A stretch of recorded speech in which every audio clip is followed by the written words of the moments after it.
Hello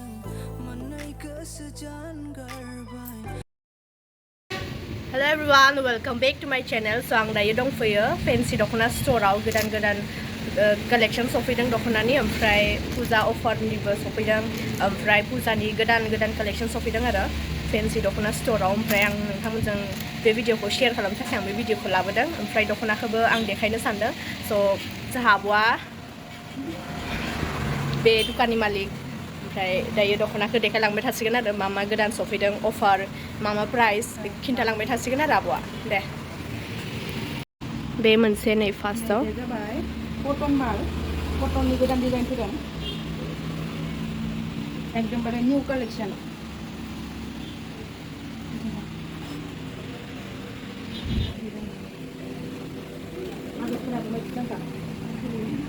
आगरा बेयाबो एकदम soft गाननो मोजां जागोन आरो वाशेबल बेयावहाय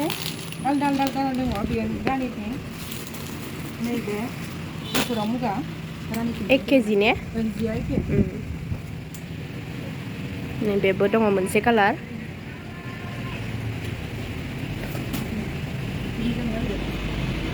नै आगराबो मोजांसो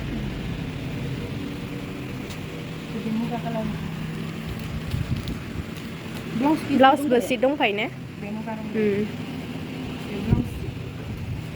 ब्लाउस पिसाबो गिदिरखा 40 साइजबाबो सुजागोन आरो औ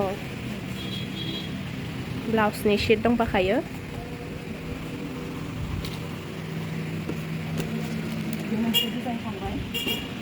बे मोनसे डिजाइन आरोना बे मोनथामा सोरबाफोर जुदि पसन्द जादोंबा लांफैबानो जाबाय फेन्सि दख'ना स्ट'राव मोनगोन एभेलेबेल दंखाजोबो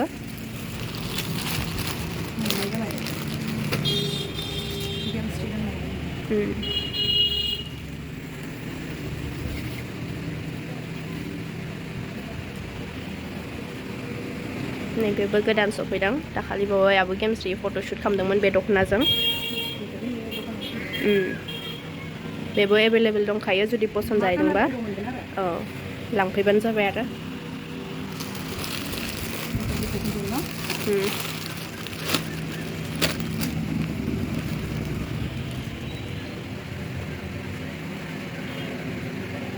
नैबेबो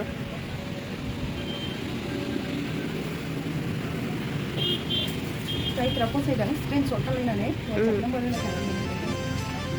आं वाट्सएप नाम्बार होखागोन गाहायाव जुदि नांगौबा बेयाव कन्टेक्ट खालामबानो जाबाय आरो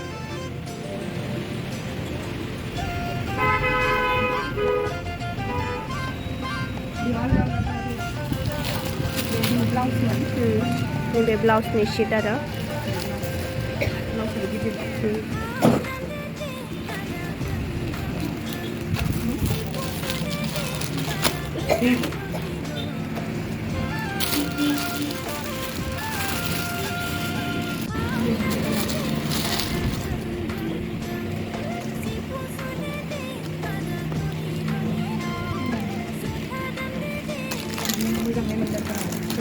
बेबो नै मोजांथार कालारा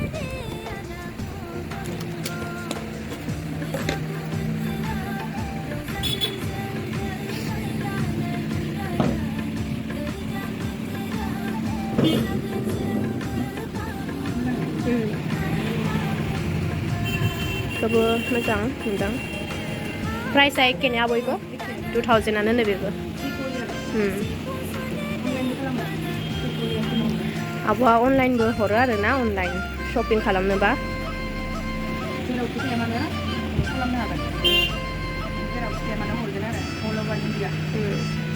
अल ओभार इन्डिया हरगोन आरोना कुरियार खालामनानै ओमफ्राय बिनि चार्जआ फ्रि जागोन ना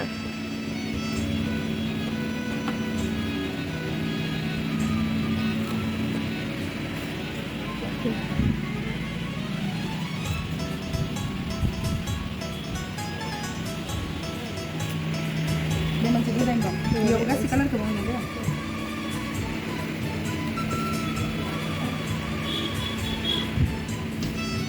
गासिबो डिजाइनाव गासिबो कालारखौ मोनफा देखायजोबनो हानाय नङा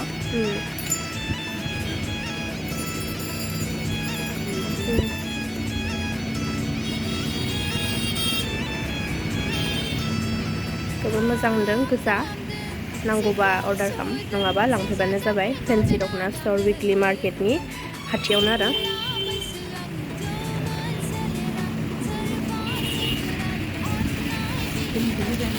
नैबे मोनसे डिजाइन दं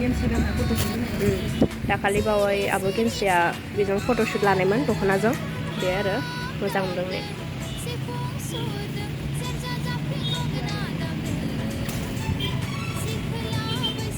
बिनि प्राइसआ मा सां आब' 2800 नि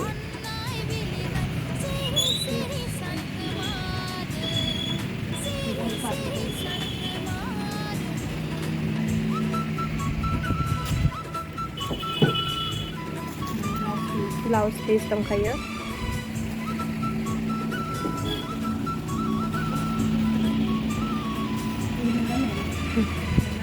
नै दाखालि आं गाननायमोन आरोना बेखौ दख'नाखौ गाननानै फट'शुट लानायमोन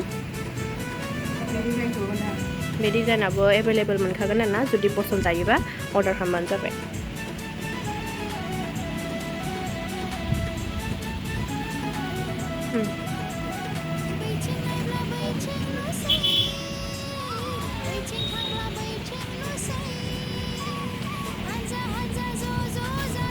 जि क्यूट क्लिप दंसै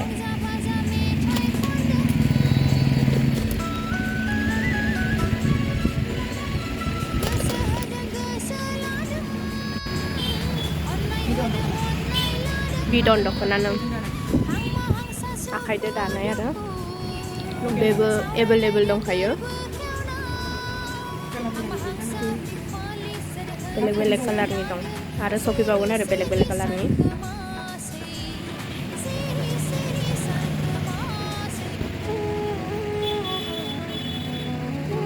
बे मा सां आब' आखाइजों दानाया 1200 नि गासिबो ने आगर गुबैनि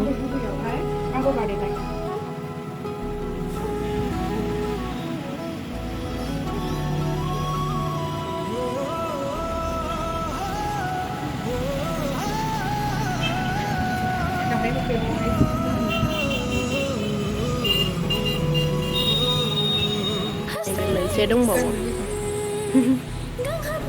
बेखौ मोजां मोनदों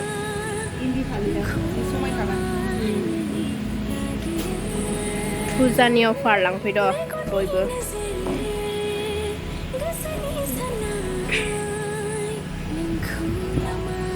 मात्र 2800 आरो दाम मिलायना हरबावगोन आरो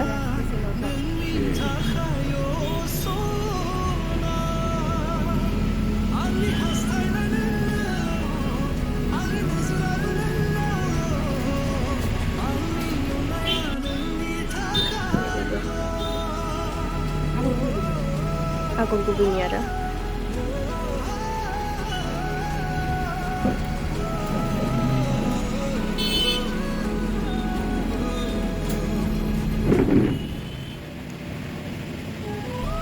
नैबे दंबावो बेखौ मोजां मोनदों नै गानबा मोजां नुगोन आरो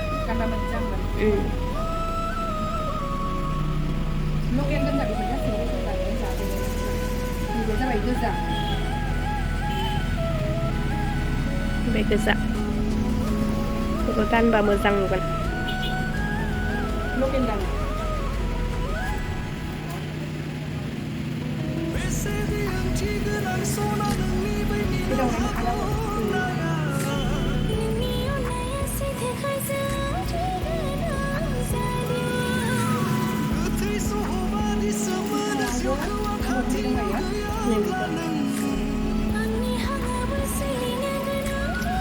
बिनि दामा मा सां आब'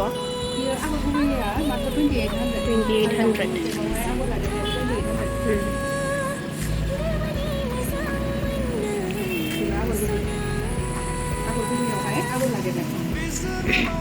मोजां मोनदों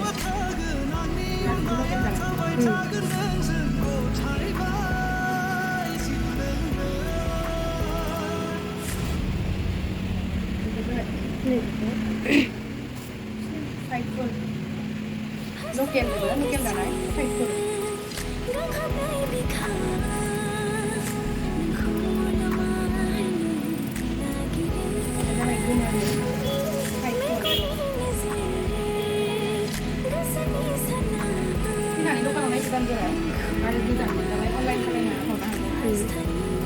आब' अनलाइनबो हरो आरो जुदि गोजाननिफ्राय बा अनलाइन खालामनानै हरगोन आरो ओमफ्राय खाथिबा दखानावनो लांफैबानो जाबाय अफार फैसोदों बिराद दुर्गा फुजानि आरो बे साइजफोरा आखाइजों दानाया 1700 इयो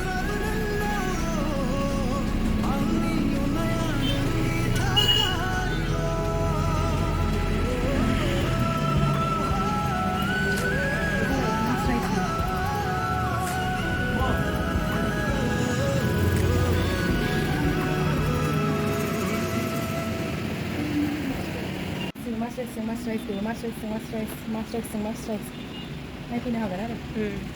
जुदि सोरबाफोर जुदि पसन्द जादोंबा लांफैबानो जाबाय आरो एभेलेबल दंजोबो बिदननिबो दङ लावगि बिदन रं खारैया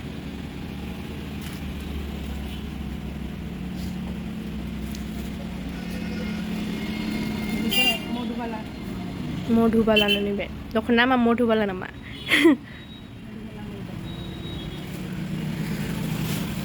आरो गोदान लरेक्सनि ओंखारदों लरेक्स बे गेजेर गेजेर लरेक्सनि दं आरो बेबो आलदा आलदा कालाराव फैगोन बेलेग बेलेग कालार फैगोन आरो बेबो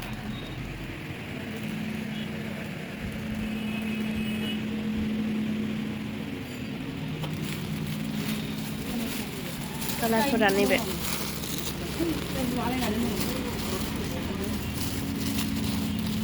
बेलेग बेलेग कालार आरो ओमफ्राय नैबे मोनसे कालार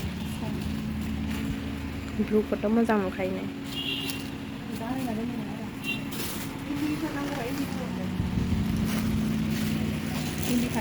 आखाइजों दानाय ने लकेल इन्दि मेचिननि लाखिथ'नाय जायाखै आङो सफैगोनसो आरो मेचिननि ओमफ्राय दामा मा साङा बयनिया दामा मात्र 2000 आरो सफैबावगोन आरो नै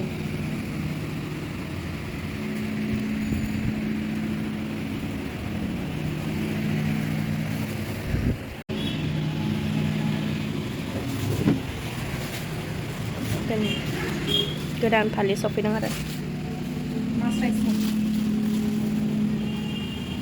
गुरै लानो मोजां जागोन आरो बे मोनसे डिजाइन गुरै आरो आगराबो नै बेफोरो गोदान फैदों आरो नैबे मोजां नुथारदों गुफुरखौ 650 नो नै लांफैद' फुजानि अफार आरो मिलायना हरबावगोन दखानाव फैना लांफैबानो जाबाय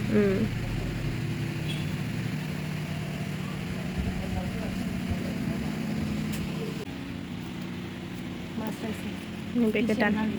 रंखारा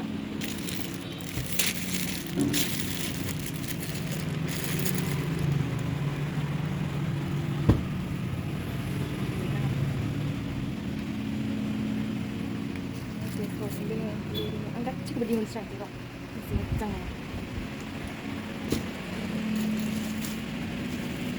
मासां आब' दामा इयो बियो 900 हरदों गासिबो 900 नो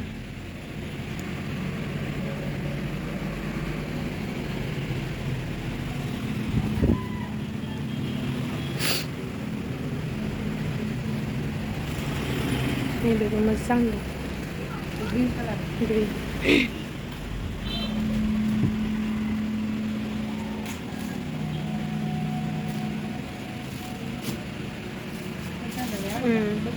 आगरखौ मोजां नुदों ने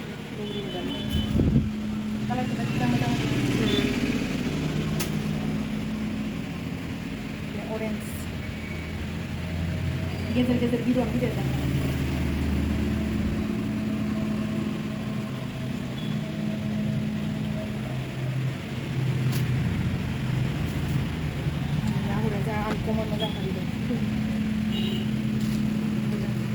नैबेखौबो मोजां नुदों नांगौबा लांफैद' नै मोजांथार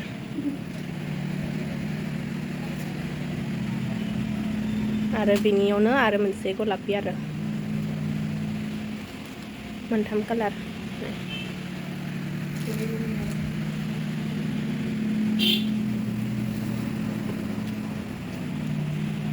स' आब'आ दायो दख'नानि डिटेल्सखौ खिन्थागोन मा मा कालेक्शन सफैबावगोन ओमफ्राय दे आब'आ बुंदो दायो पुजानि आरोबाव गोदान माल सफैबाय थाबावगोन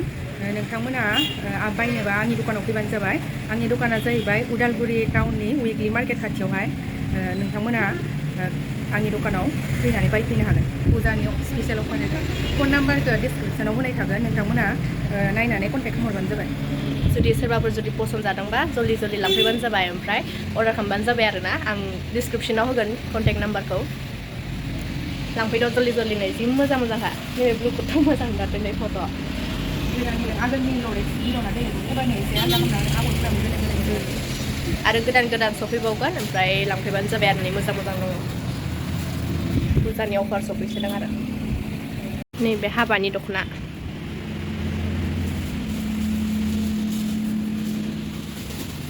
मोजां नुदों नै हाबानियाव नांगौबा लांफैबानो जाबाय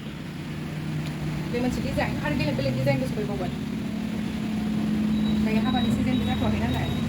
दायो हाबानि सिजोन जाथ'यैखाय बारा गैथ'आ आरो आगोलनि स्टकफोरा सब लांजोब्बाय दायो गोदान फैगोन गोदान लेटेस्ट डिजाइनफोरखौ सोबावनो